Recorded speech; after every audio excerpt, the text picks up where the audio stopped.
तालियों के साथ स्वागत मैं कर रही हूँ गुलों में रंग भरे दुष्यंत चौटाला बादे जी का। नौ बहार चले चले भी आओ कि गुलशन का कारोबार चले।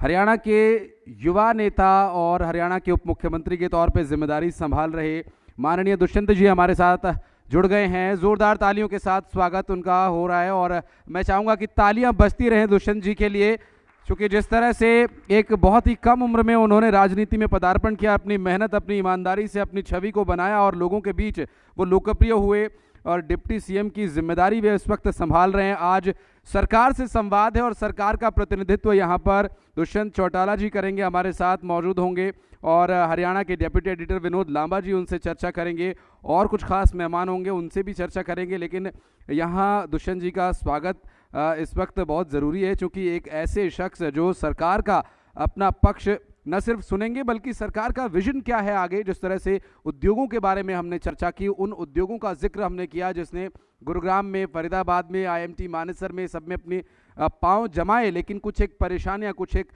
चिंताएं ज़रूर उसके साथ जुड़ी रहीं, जिसमें हमारे साथ आज के सेशन में जुड़े उद्योगपतियों ने, इंडस्ट्रियलिस्ट ने अपना विषय रखा और उन विषयों को लेकर, चूंकि वो पॉइंट्स हमने नोट किए हैं, जी दिल्ली NCR हरियाणा उस एक कड़ी के तौर पर, उस माध्यम के तौर पर काम कर रहा है जो कि इंडस्ट्रियलिस्ट की परेशानियों को सरकार तक पहुंचा रहा है।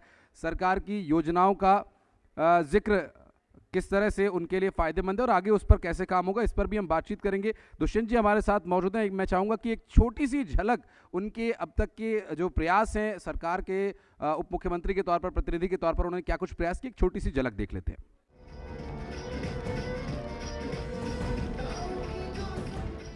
दुष्यंत चौटाला। हरियाणा के हिसार में जन्मे दुष्यंत चौटाला को राजनीति भले ही विरासत में मिली हो, लेकिन उन्होंने अपने बूते पर राजनीति में एक अलग ही पहचान बनाई है।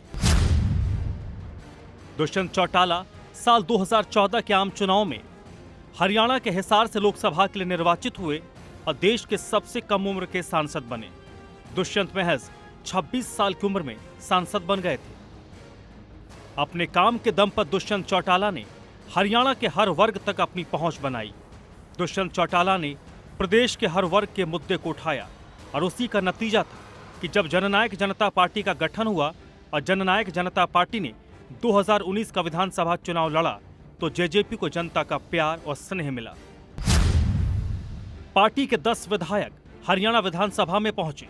अक्टूबर 2019 को दुष्यंत चौटाला हरियाणा के उप मुख्यमंत्री बने। दुष्यंत चौटाला कई अहम फैसले लेकर हरियाणा में विकास के पहिए को रफ्तार देने का काम कर रहे हैं। राज्य में स्थापित उद्योगों में हरियाणा के युवाओं को नौकरी देने के लिए 75% आरक्षण कानून बनाया, जिसके लिए उन्होंने लंबी राजनीतिक लड़ाई लड़ी। हरियाणा में एक साल में 30,000 करोड़ का निवेश अंतर्राष्ट्रीय कंपनियों की ओर से किया गया।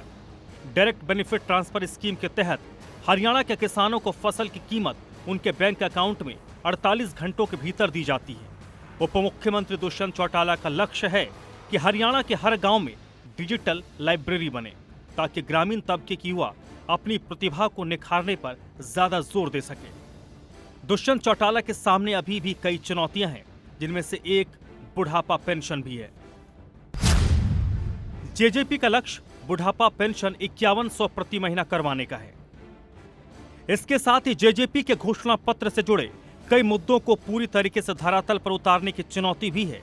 हरियाणा के उप मुख्यमंत्री दुष्यंत चौटाला सरकार में अपने कामकाज की रिपोर्ट और प्रदेश को लेकर अपने विजन को आज खुद रखेंगे, जी मीडिया के मंच से सबके सामने। जोरदार तालियां एक बार फिर से हो जाएं दुष्यंत चौटाला जी के लिए। हमारे बीच आ चुके हैं, बहुमूल्य समय है और लेकिन सरकार का ये मंच है, एक छोटा सा प्रयास हम सबका है कि सरकार तक वो बात पहुंच सके जो इंडस्ट्रियलिस्ट अमूमन अपनी भागदौड़ भरी जिंदगी में, और चूंकि सरकार की अपनी जिम्मेदारियां होती है, बहुत सारे काम होते हैं, तो वो जो एक संबंध स्थापित करने की कमी, क्योंकि लोगों के बीच भी जाना बहुत ज़रूरी है, लोगों तक भी ये बात पहुंचनी चाहिए कि सरकार उद्योगपतियों के लिए क्या कर रही है और उद्योगपति लोगों को रोजगार मुहैया कराने के लिए क्या करें। इन सभी विषयों पर बातचीत करेंगे। सरकार का पक्ष रखने के लिए दुष्यंत जी भी हमारे साथ जुड़ेंगे। मैं चाहूँगा जोरदार तालियों के साथ दुष्यंत जी का मंच पर स्वागत किया जाए। दुष्यंत जी हमारे साथ मंच पर जुड़ेंगे और उनका स्वागत करेंगे। हमारे हरियाणा डेप्यूटी एडिटर विनोद लांबा जी आए और पुष्पगुच्छ देकर उन्हें सम्मानित करें। तालियां बजती रहनी चाहिए दुष्यंत जी के लिए। सर इधर से आ जाइए। सीधी बात और चेहरे पर मुस्कान, ऐसी शख्सियतें ही हैं हमारी महफिल की शान। और हमारे महफिल की शान दुष्यंत जी हमारे साथ जुड़ रहे हैं। बहुत बहुत स्वागत है सर आपका। तालियों के साथ एक बार फिर से विनोद लांबा जी स्वागत करते हुए हमारे हरियाणा डिप्टी एडिटर, और भी हमारे साथ इस पैनल में कुछ और शख्सियतें जुड़ेंगी, उनसे भी मैं अनुरोध करूंगा कि वो भी हमारे साथ मंच साझा करें। JN मंगला जी प्लीज़ मंच पर आ जाएं। हमारे साथ अतुल मुखी जी हैं। अतुल जी प्लीज़ मंच पर आ जाएं आप भी। चिराग गहलोत जी हमारे साथ इस पैनल में जुड़ेंगे। चूंकि जो ये जो सेशन है हमारा, विनोद जी अपने सवाल जवाब मनु के साथ आगे अगले सेशन में बढ़ाएंगे, लेकिन ये जो सेशन है विनोद जी, ये वो सेशन है जहां पर अपनी परेशानी सीधा डिप्टी CM दुष्यंत जी से वो साझा करेंगे और चर्चा की शुरुआत करेंगे। तो विनोद जी ये आप तय करें कि कौन बोलने की शुरुआत करेगा, कौन अपनी बात रखना शुरू करेगा, और इस विषय को लेकर कि आखिर उद्योगों को कैसे बढ़ाना है और जो सरकार से संवाद हमने ये मंच स्थापित किया है वो यहाँ सार्थक साबित हो। विनोद जी बिल्कुल शुक्रिया आशीष। दुष्यंत जी आपका बहुत बहुत स्वागत है। सरकार से संवाद कर रहे हैं और उप मुख्यमंत्री आप लोगों के बीच में एक बार मुझे लगता है जोरदार तालियां हो जानी चाहिए। बहुत बहुत धन्यवाद। डिप्टी CM साहब, ये तमाम सवाल जवाब ZDNH भी करेगा, जी मीडिया भी करेगा, लेकिन जब आपसे प्रॉमिस था इस इवेंट का, जब पूरी कॉन्सेप्ट समझाया था, तो यही कॉन्सेप्ट था कि सरकार से संवाद में उप मुख्यमंत्री के साथ बातचीत का मौका उन लोगों को भी मिले जिन पर आपकी पॉलिसीज का, आपके कार्य का, आपकी योजनाओं का, आपके विजन का सीधा फर्क पड़ता है। फ्लोर ओपन है मंगला साहब आपके लिए भी, पुरी साहब आप लोगों के लिए। एक एक करके यहीं से शुरू करते हैं। इसमें मैं कोशिश करूंगा कि कम से कम मैं इंटरवीन करूं और मेरा संवाद इसके बाद होगा। मंगला साहब से शुरू करते हुए आप लोग सीधा संवाद कीजिए। सबसे पहले मैं अपनी गुड़गांव इंडस्ट्रियल एसोसिएशन की तरफ से माननीय उप मुख्यमंत्री जी का हार्दिक अभिनंदन और स्वागत करना चाहूँगा। आपके माध्यम से कई दफ़े हमारा संवाद हुआ है, मीटिंग हुई है चौटाला साहब से, और जिस तरीके से हमारी बात को संभालते हुए इंडस्ट्रीज़ को कन्विंस करने का जो प्रयास करते रहे हैं वो बड़ा सराहनीय कदम रहा है मंत्री जी का। और हमने देखा है जैसा कि 75% रिजर्वेशन की बात थी, इंडस्ट्री में बड़ा भारी गुस्सा था, और जब बैठक माननीय उप मुख्यमंत्री जी ने बुलाई तो वो मामला इतना ठंडा कर दिया गया और ना ही किसी प्रकार की अभी कोई दिक्कत आ रही है हमें। और मैं समझता हूं कि किसी प्रकार की कोई भी समस्या इस विषय में हमारी इंडस्ट्री को नहीं आनी चाहिए आने वाले समय में, ऐसा मैं निवेदन करना चाहता हूं। दूसरी बात मैं ये कहना चाहता हूं सर कि कुछ प्रशासनिक सुधारों की बहुत ज़्यादा आवश्यकता है। छोटे छोटे जो मुद्दे होते हैं इंडस्ट्रीज़ के, वो अधिकारियों तक जाते हैं, उनका रिप्लाई नहीं आता। औद्योगिक संगठन उनसे संवाद करते हैं, उनसे बात करते हैं, उनका रिप्लाई नहीं आता और वो समस्याएं वहीं के वहीं रह जाती है। समस्याएं छोटी हैं लेकिन उनके लिए एक बहुत बड़ी चुनौती है। अगर बड़ी बड़ी इंडस्ट्रीज़ कोई यहाँ आ रही है तो हमारे जो एंसिलरी यूनिट्स हैं उनको जो समस्याएं हैं, चाहे वो पानी की है, चाहे वो सीवरेज की है, चाहे वो बिजली की है, चाहे वो सड़कों की है, इंफ्रास्ट्रक्चर अगर नहीं होगा तो इंडस्ट्री वो भली प्रकार से नहीं चल पाती। और ये चीज़ें एक जगह नहीं, पूरे क्षेत्र में जितने भी हमारे औद्योगिक क्षेत्र हैं वहाँ बड़ी भारी समस्या है। अगर मैं बात करूँ मानेसर की, जब से ये नगर निगम बना है, HSIDC कहता है कि नगर निगम करेगा और नगर निगम कहता है इसका जो काम है वो HSIDC करेगा।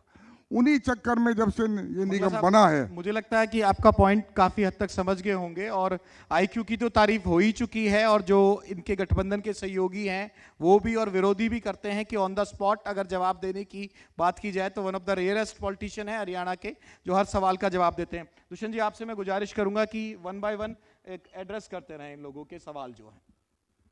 मंगला जी ने जो बात कही, हमारा प्रयास है हरियाणा प्रदेश के अंदर इंडस्ट्रियलाइजेशन जिस तरह आई है पिछले 4 दशकों में, उसको और आगे हम लेकर चलें। और मुझे लगता है ये भी इस चीज़ में सहमत हैं कि आज भी हरियाणा प्रदेश में पिछले 3 वर्षों के अंदर 33,000 करोड़ का नया निवेश आया है, और कोई छोटा निवेश नहीं है। जहां दुनिया की सबसे बड़ी कार मैन्युफैक्चरिंग कंपनी का जो प्लांट है मारुति का वो हमारे खरखोदा में लगेगा।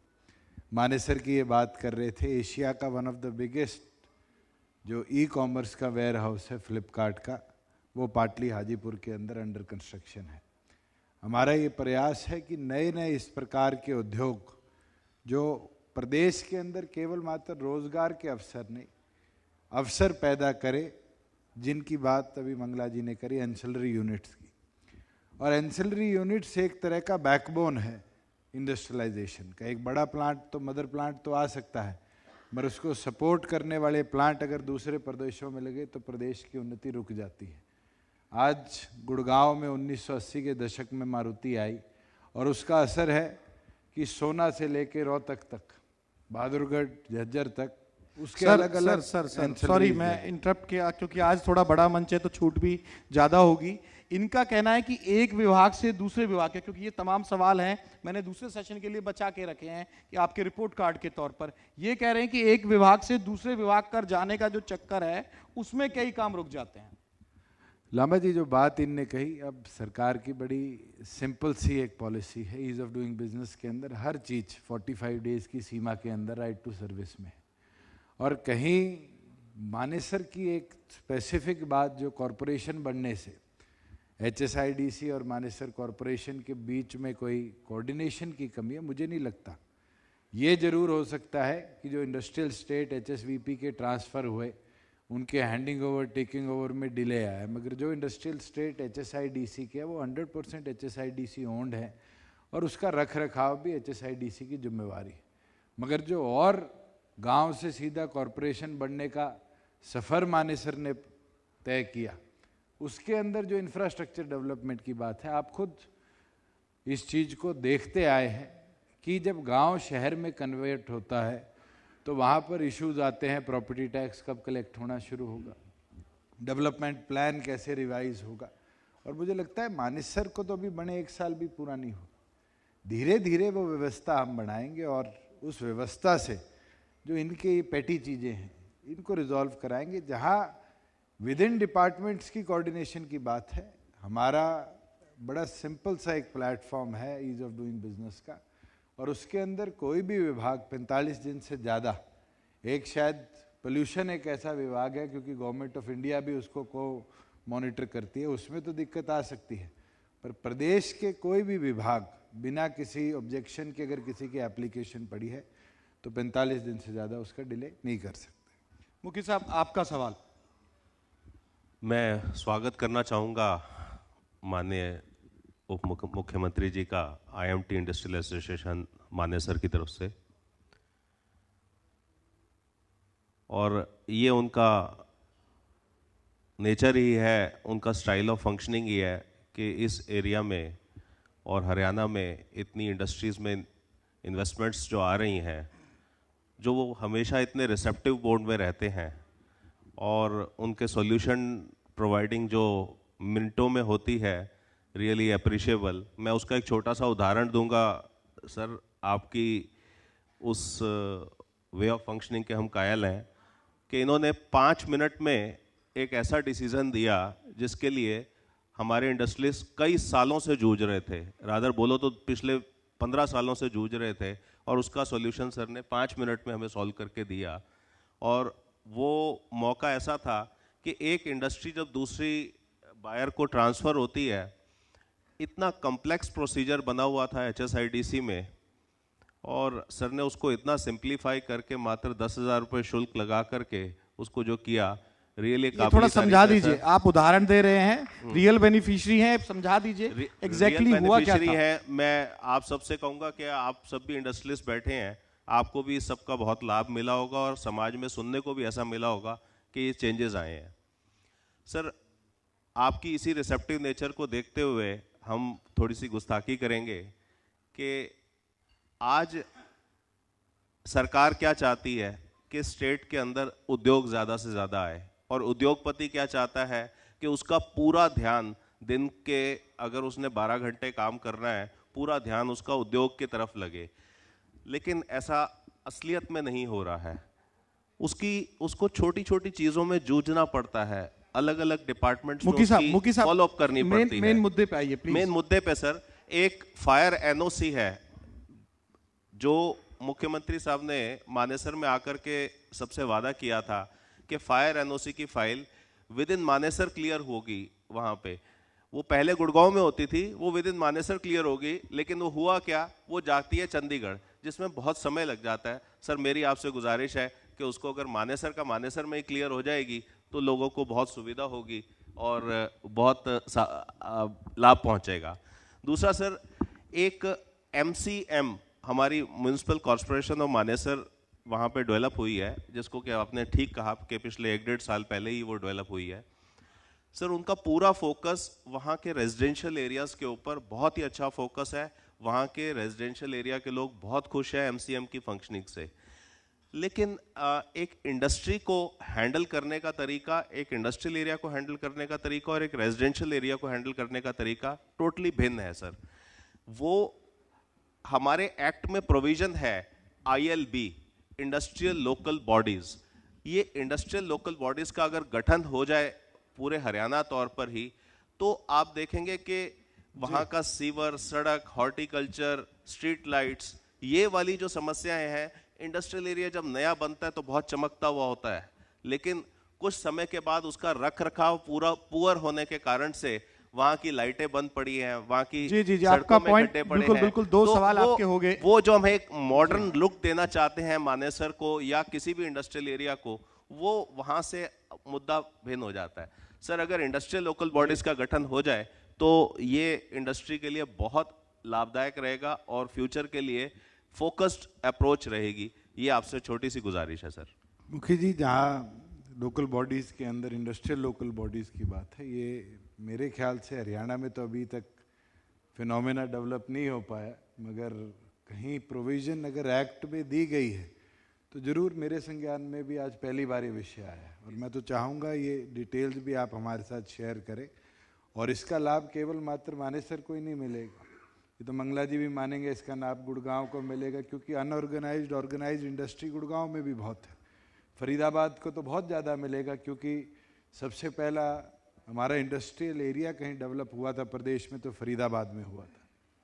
पानीपत को भी मिलेगा, क्योंकि अनऑर्गेनाइज सेक्टर हैंडलूम के अंदर दिन प्रतिदिन डेवलप हुआ और उसको धीरे धीरे करके हमने विकसित तो किया है। और समय अनुसार जितने HSIDC के इंडस्ट्रियल स्टेट्स हैं वो ऑर्गेनाइज्ड है, मगर जो पहले इंडस्ट्री डिपार्टमेंट द्वारा बनाए गए इंडस्ट्रियल स्टेट्स थे, HSVP द्वारा बनाए गए थे, आज उनमें बहुत सी दिक्कतें हैं जिसको सरकार ने समय अनुसार रिजॉल्व भी किया। जैसे आपने बात करी कि HSIDC में ट्रांसफ़र का मामला था, बहुत ऐसे ड्यूज से, विवाद से विश्वास में जो बहुत लंबे समय से पेंडिंग HSIDC और HSVP के मामले थे, हमने 3 महीने की विंडो देकर लोगों के निपटाए।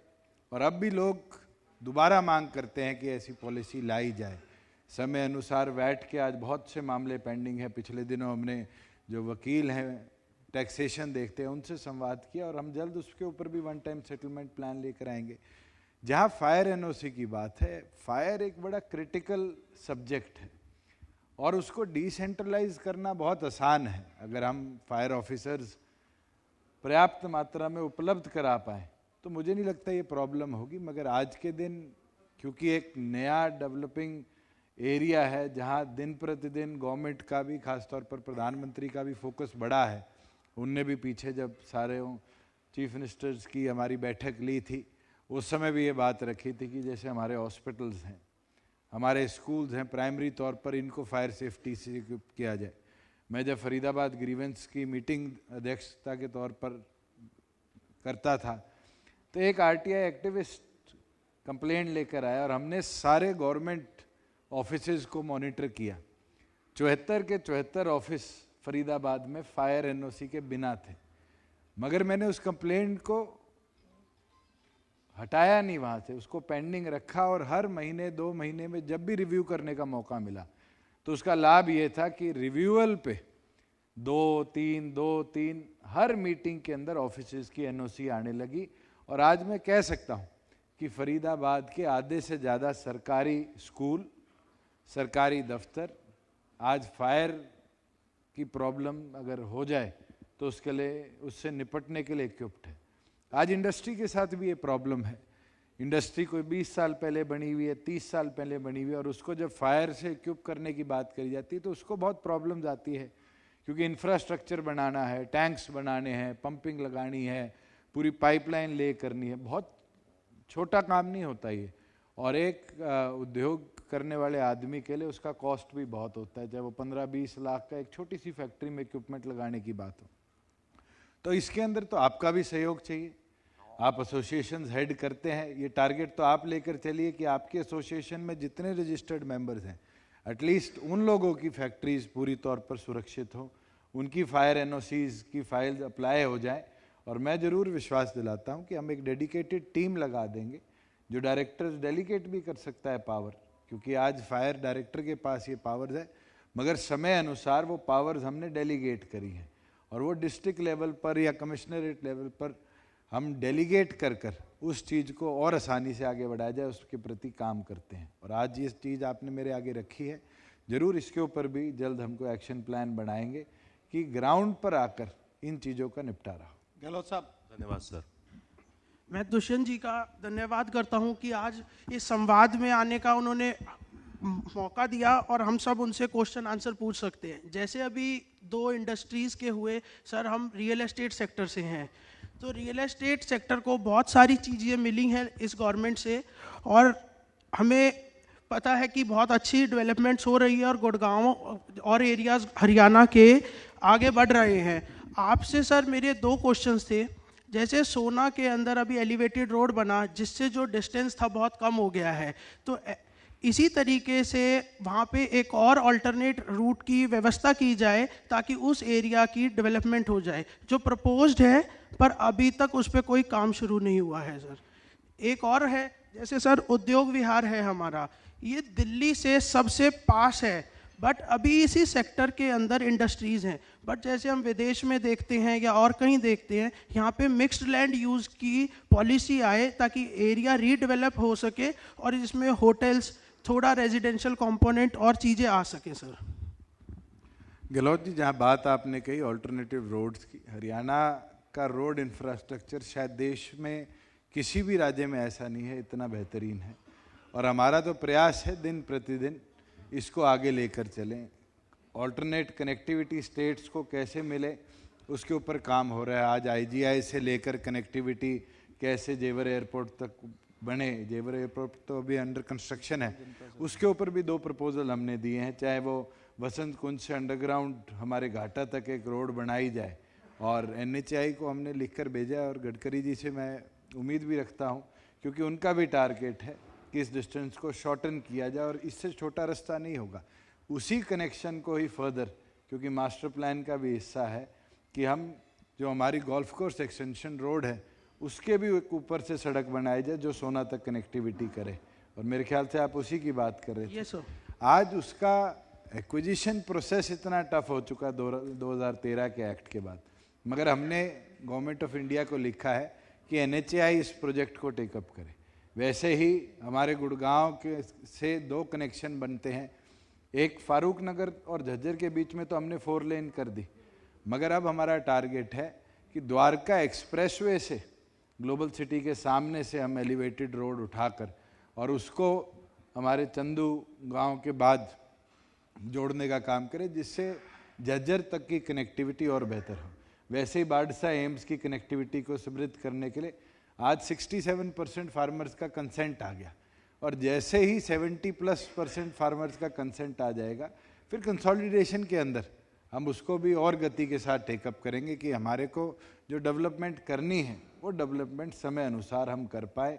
और धीरे धीरे मैं ये मानता हूँ कि आज वो समय है प्लान्ड तरीके से, ऑर्गेनाइज तरीके से, और धीरे धीरे ये डेवलपमेंट जब होगी तभी जाकर हम 1 जनरेशन नहीं 2 जनरेशन तक के विकास कार्यों को आगे ले जा पाएंगे।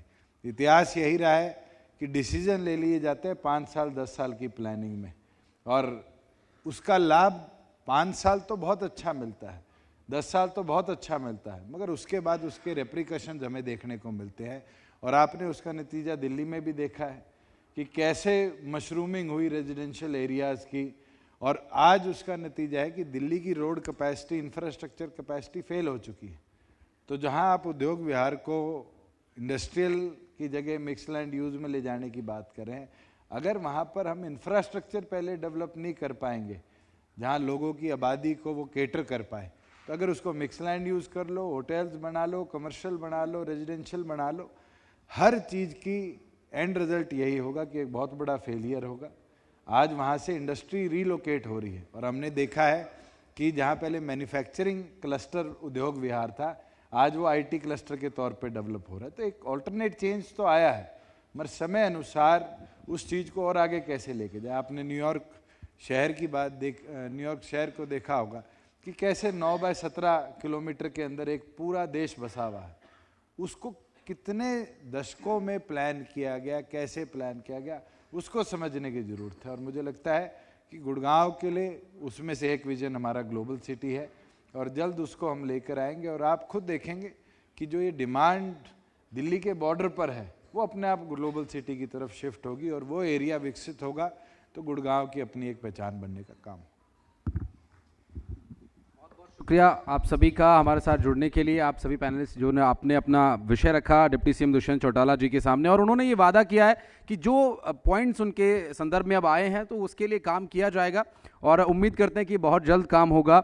और इस सेशन को हम यहीं समाप्त करते हैं और एक छोटा सा मोमेंटो वितरण का एक कार्यक्रम रहेगा। हमारे साथ मंच पर मैं उन सभी को आमंत्रित करना चाहूँगा। आशुतोष गर्ग जी जीजीपी से हमारे साथ जुड़ेंगे। आशुतोष जी का तालियों से स्वागत करते हुए। और हमारे साथ तारिक फरीदी जी हैं, एडिटर हैं जी सलाम के। बहुत बहुत ज़ोरदार तालियों के साथ स्वागत करेंगे तारिक जी का और हमेशा मार्गदर्शन इनका मिलता रहता है हमें समय समय पर और तारिक जी भी यहाँ पर हमारे साथ मौजूद रहेंगे। आशुतोष गर्ग जी हमारे साथ जुड़ गए हैं और चिराग गहलोत साहब मंच पर आशुतोष जी के बाद आएंगे। मोमेंटो देकर सम्मानित करेंगे डिप्टी सीएम दुष्यंत चौटाला जी। तारिक जी और विनोद जी हमारे साथ बने रहे मंच पर। तालियां बजती रहनी चाहिए। ये एक ऐसा खास लम्हा है, एक ऐसा पल जब सरकार से संवाद करते हुए हम उन बातों को रख पाने में कामयाब हुए हैं जो बात शायद अभी तक हम नहीं रख पा रहे थे। विनोद लांबा जी से मैं अनुरोध करूंगा कि वो भी मंच पर रहें। तारिक जी की स्पेशल रिक्वेस्ट है कि आप भी उनके साथ मौजूद रहें और मोमेंटो देकर सम्मानित करेंगे चिराग गहलोत जी का जो कि हेड कोऑर्डिनेटर हैं सेंट्रल पार्क के। चिराग जी आप भी मंच पर आ जाइए। तालियां बजती रहनी चाहिए, एक खास लम्हा है और एक खास मौका। इस मंच पर पारुल शर्मा जी को मैं बुलाना चाहूँगा मंच पर। तालियां बजती रहनी चाहिए। पारुल जी का भी स्वागत करेंगे, मोमेंटो देकर सम्मानित करेंगे उन्हें डिप्टी सीएम दुष्यंत जी। तारिक जी और विनोद लांबा जी हमारे साथ बने रहेंगे मंच पर। कृपया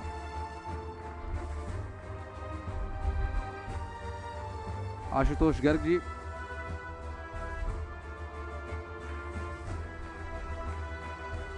चिराग गहलोत साहब हमारे साथ मंच पर हैं, मोमेंटो देकर सम्मानित कर रहे हैं डिप्टी सीएम दुष्यंत चौटाला। और पारुल जी हमारे साथ मंच पर जुड़ गई हैं। पारुल जी का भी जोरदार तालियों के साथ हौसला बढ़ाएंगे। मुकेश चड्ढा साहब डायरेक्टर सीजे बिल्डकॉइन, अब प्लीज़ हमारे साथ ज़रूर जुड़ें।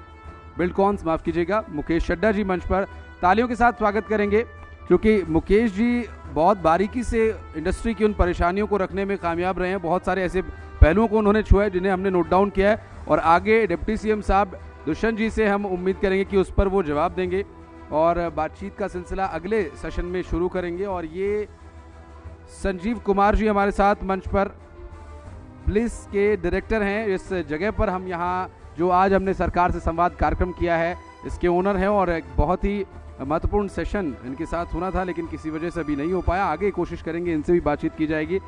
और इस बीच चूँकि ये एक ऐसा विषय है जब सरकार से संवाद होता है तो बहुत सारे ऐसे विषय हम रखने की कोशिश करते हैं कि सरकार उसका हल निकाले। चूँकि सरकार के पास अपनी जिम्मेदारियां, अपनी बाउंडेशंस हैं, उनमें रह करके उनका निवारण करना एक बड़ी चुनौती रहती है। तो प्लीज़ ज़ोरदार तालियों से स्वागत करेंगे और तालियां बजती रहें क्योंकि उत्साहवर्धन के लिए बहुत ज़रूरी है।